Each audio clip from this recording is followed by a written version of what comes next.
Ang pang-aaway sa asawang lalaki, lalo na sa mga maliliit na bagay, nagpapababa ng tingin ng lalaki sa sarili. Tandaan niyo po sa lahat ng mga babae, lalo na mga maliliit na bagay lang, pagkakamali, pagkukulang sa mga maliliit na bagay, aawayin mo na yung asawa mong lalaki, nagpapababa ito sa pagtingin niya sa kanyang sarili.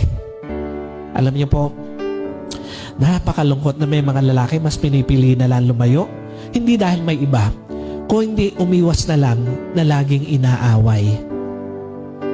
Kaya nga sa lahat ng mga asawang babae, tandaan mo, ang asawa mo, ang kakampi mo for life, hindi dapat na inaaway for life.